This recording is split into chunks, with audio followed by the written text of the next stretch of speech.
what that dang.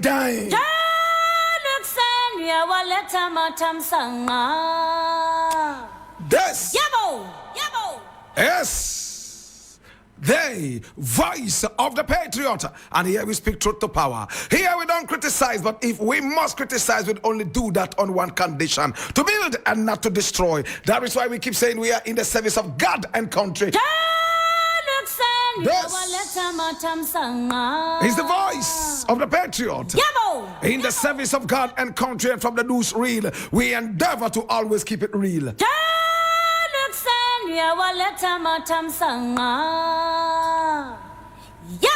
Now today we have just about 2 issues to deal with, and we'll go straight into action. My brother, my sister, remember, it's not about personalities, it's just about issues.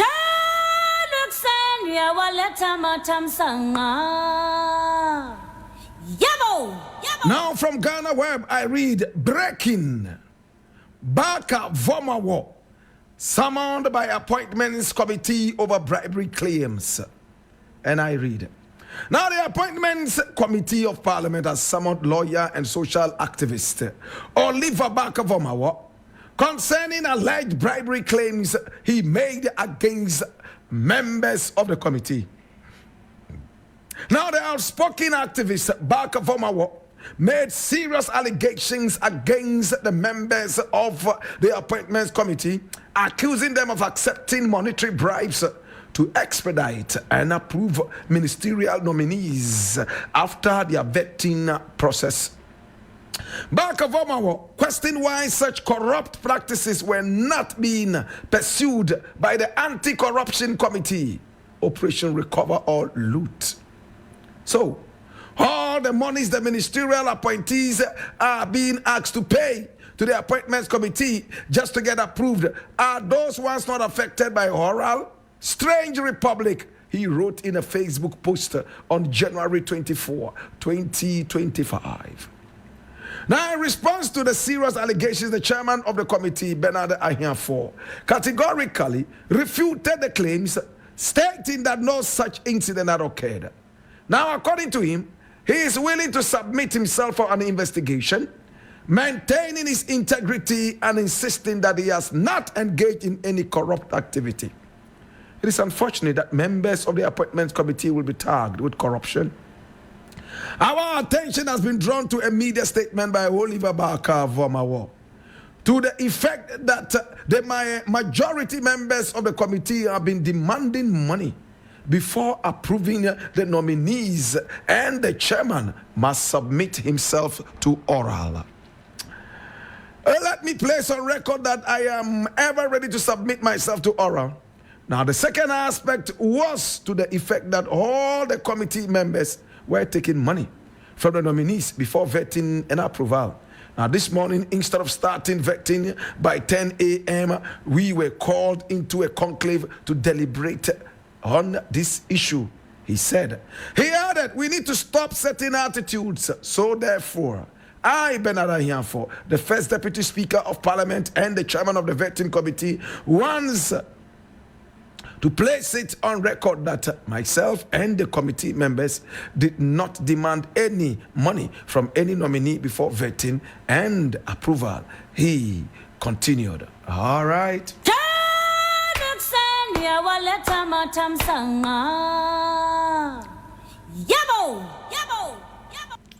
My brother, my sister, let's get straight into action. I am glad that this is happening. What do I mean by this is happening? Somebody feels that there is some amount of bribery going on, and that diminishes the effect of democracy in our country. These are people who are supposed to be serving the nation after they have gone through the vetting. Somebody alleges that money is changing hands. Remember, I did not say exchange hands. Money is changing hands. My brother, my sister, and for that matter, he thinks that we are living in a certain strange republic. Of course, my brother, my sister, I think this should be taken seriously. And I'm glad that Oliver Bakamawusi Vomawo has been invited.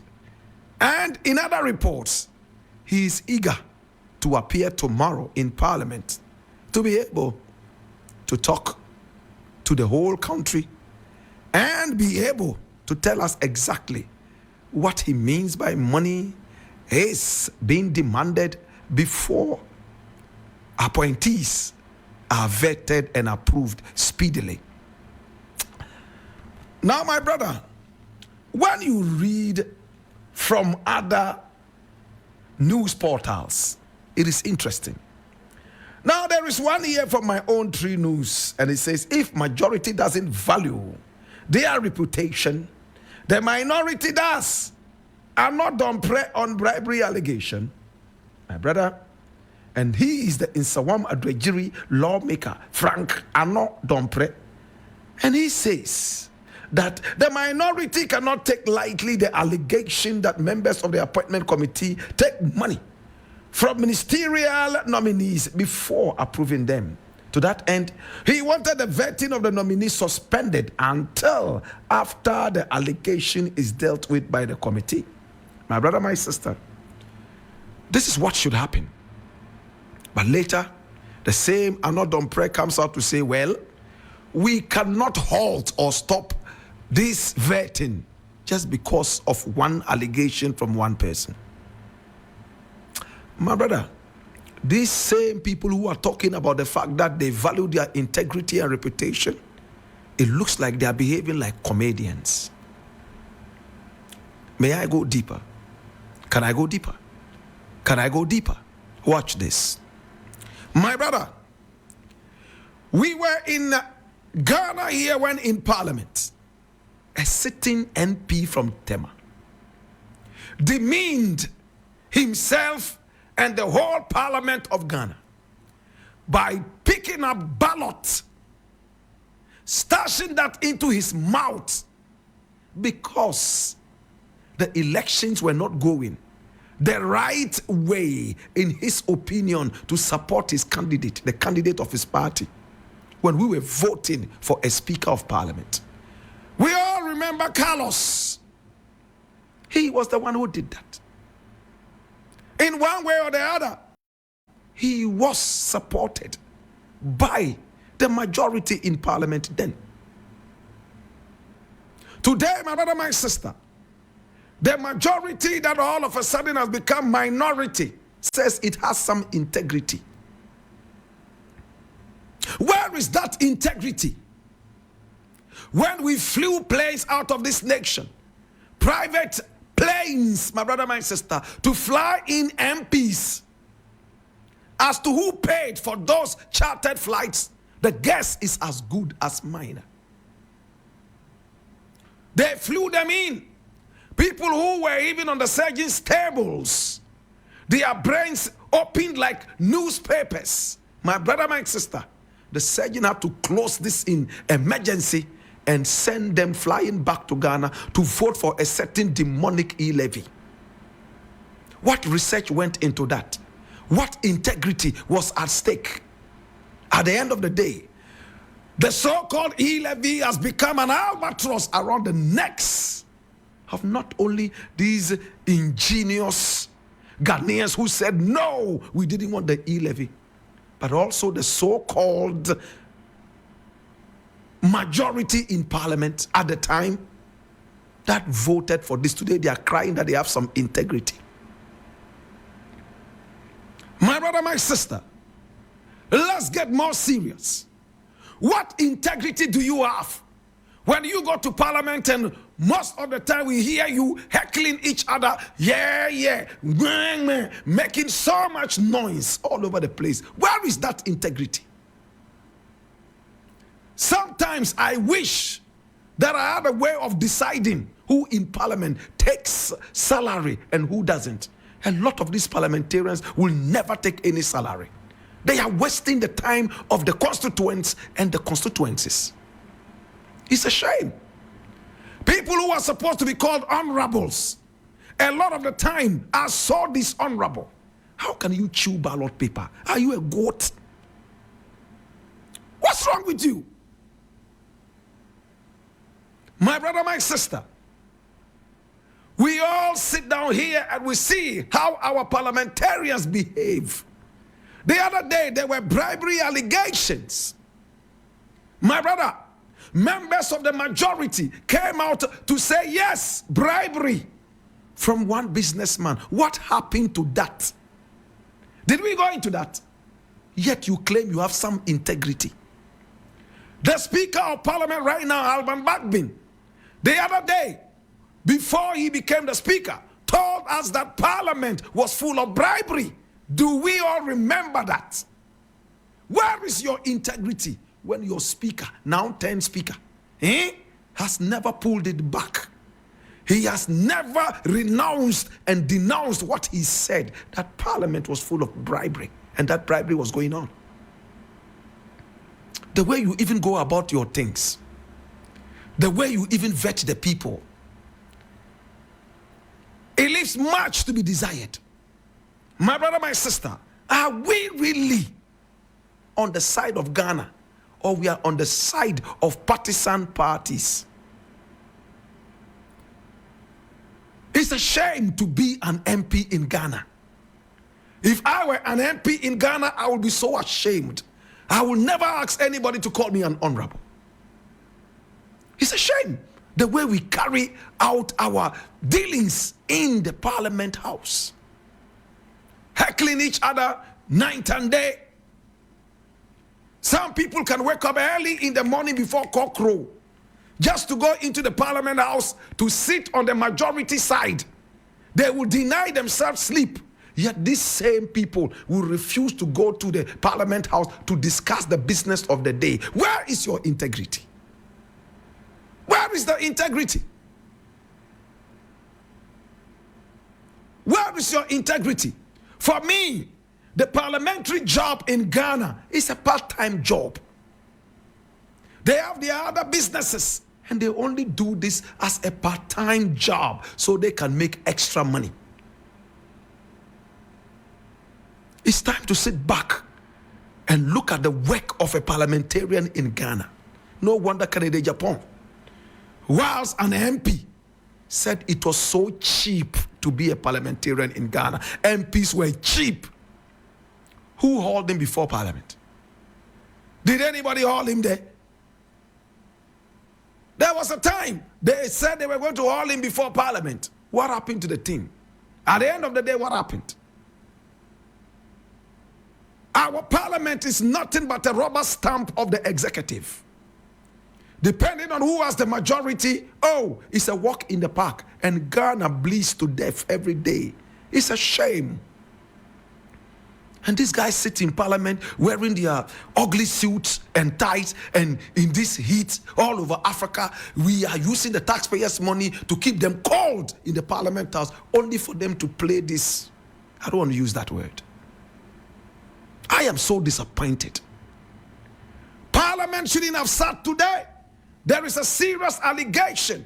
My brother, Oliver Barker-Vormawor, should be brought to tell us exactly what he meant by that. And I believe my good friend Barker-Vormawor will be able to stand on his 2 feet and tell the whole Parliament of Ghana, listen, this is why I am saying A, B, C, D, E, F.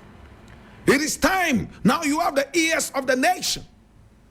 All the allegations, all the vituperations, time to now bring that into manifestation. I'm fed up with all these guys who call themselves honorables, yet there's nothing honorable about them. Now you say you have integrity. Your elections are mad with so much confusion. Even at Drojiri, in Sawama Drojiri, look what gymnastics happened there. Allegations of bribery before you become a parliamentarian. Where is your integrity? Before being elected, you are passing money left, right, and center. Then you get elected on the basis of you paying bribes to get yourself into Parliament. And you say you have integrity. Show me one parliamentarian in Ghana who didn't pay bribes before he became a parliamentarian. I don't have evidence, but it's common knowledge that MPs, before they are elected in this country, my brother, you must have deep pockets. Allegations left, right, and center, none ever investigated how people were given oil and rice and money in order to be elected. And you claim you have some integrity. Where is that integrity? You are joking. Sure.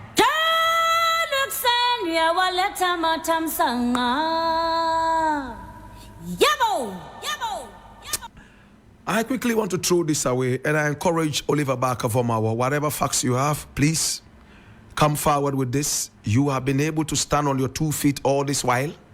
It's time to show to the whole world that it's all about Ghana. These are human beings. They are our employees. Stand firm and talk to them. I wish I knew yesterday what I know today.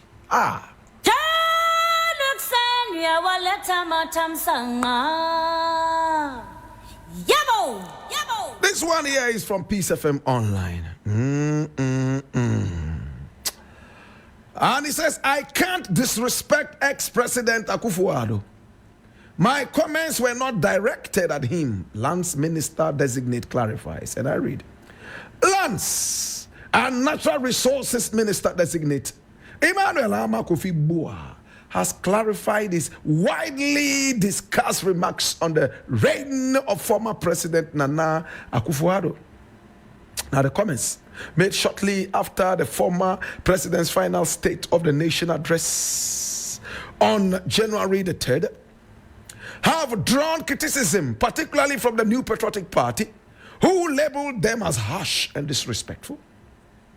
Now, during his vetting by Parliament's Appointments Committee on Monday, January 27, the Elembele MP emphasized that his remarks were not intended to attack the former president's personality, but were instead a reflection of the public sentiment regarding the performance of his administration.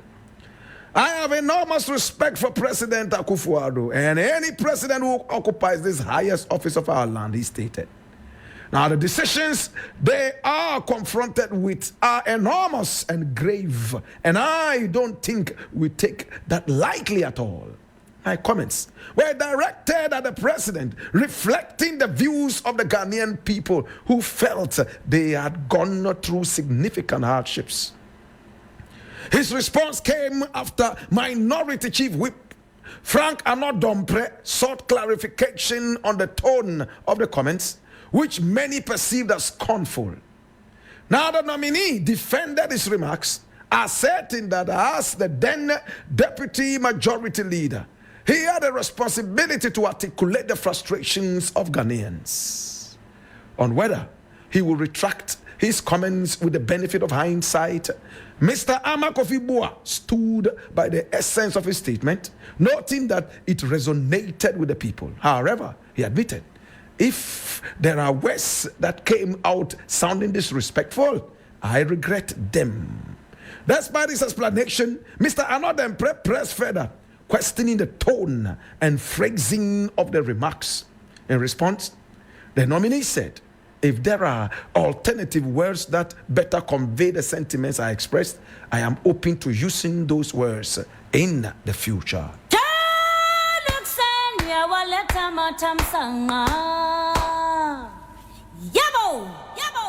I have met Kofi Boah several times, maybe twice or thrice or even 4 times.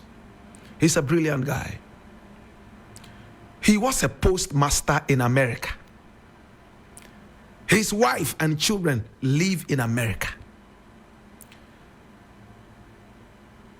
Many members of his family are citizens of America. He refused to be a citizen. Why did he refuse?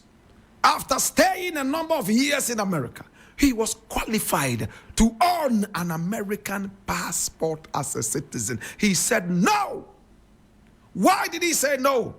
He said, I don't feel good that I am a Ghanaian and I have to be called an American at the end of the day. I won't do that. Many said he was not taking a good decision. Many called him foolhardy. He found himself right here in Ghana. Many encouraged him to run for elections. He stood on the ticket of the CPP. But he was convinced by the NDC to be able to do other things. When he came, he was not a politician. NPP people invited him. He wanted CPP. There was a CPP representative already. And then NDC also invited him. He ended up being blown towards the NDC side. A side that he has stood with all this while because of the power and ideologies of Kwame Nkrumah. Having given you this rundown, can I go into this story? Watch this. Emmanuel Amabua was a postmaster in a post office in America. He left it, came down here, and look at how high he has elevated himself because he took a good decision of patriotism. Watch this. Today, he stands before an unpatriotic president who flew in private jets as if he was crazy.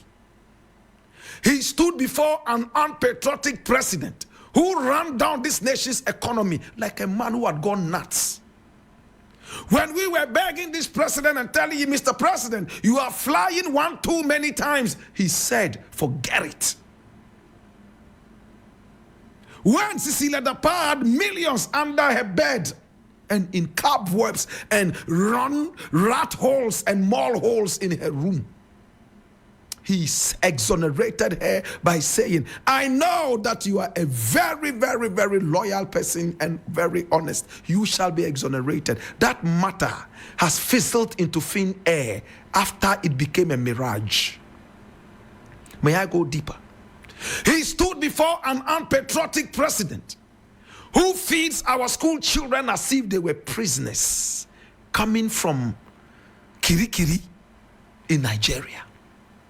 He stood before an unpatriotic president in whose regime electors were gunned down like mosquitoes and no investigation was ever instituted into this. He stood before a very, very unpatriotic president, my brother, my sister, who demeaned the economy of this country and allowed gays and lesbians to run this country because he had an interest in aid and grants from gays and lesbians. He couldn't take a bold decision that was supported by a majority of the Ghanaian people. At this point, I doff my heart for Trump, a president who I don't like one bit. But if it comes to boldness, you may call it foolhardiness, Trump would stand on his 2 feet and make the most unpopular decisions. We don't have such leaders in Ghana. They are cowardly. Some of them are even thieves. In Ghana, governance is only about running to the IMF and the World Bank. Any idiot can be president in this country. Should I repeat it? Any idiot can be president in this country and any other part of Africa. Because governance is all about borrowing, borrowing, borrowing, night and day. That is what governance is all about. We are saddled in debt by Nana Akufo-Addo and his government to the tune of about 7 trillion American dollars. Before my grandfather died, he didn't know there was a figure called trillion. All he knew was million and then billion. Today, if I woke my grandfather up from his grave and told him, do you know that after million and billion, we also have trillion? He will fizzle into thin air and die and never resurrect again the second time. Today, that is the debt we have on our hands right now. If Amabua stands before this president and tells him that he's the worst president of this nation, he doesn't deserve any respect. Why should you respect Nana Akufo-Addo? For what? Are you respecting Ghana or you are respecting Nana Akufo-Addo? By the mere fact that he's been president doesn't mean that he deserves respect even after he has drowned this nation in mediocrity. and foolhardiness. Can we be fair to ourselves and our country? If we vote you into office and you play hanky-panky or Humpty Dumpty with us, you would have a great fall. No king's men and king's women can ever bring you together again. That is where you deserve to be, guilty as charged in hell. Amabua was too diplomatic with this. If I were him, I would tell Annoh-Dompreh, the president does not deserve any respect from what he did to this nation. And if you give me the opportunity, I will mention 1 trillion of the things that he did. That would mean that he does not deserve any respect from us. This is the way we should speak to the traitors who call themselves president of our nation.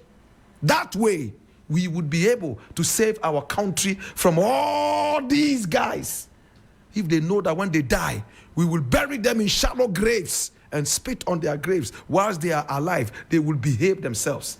How many people think I'm making sense? And how many people think I'm harsh? Because in Ghana, every old man deserves respect, even if he's a thief. No, sir. Thieves do not deserve our respect. Thieves do not deserve anybody's respect. It's been the wisdom from the mountain. I beg your pardon. It's been the voice of the patriot. And my name, Blakk Rasta.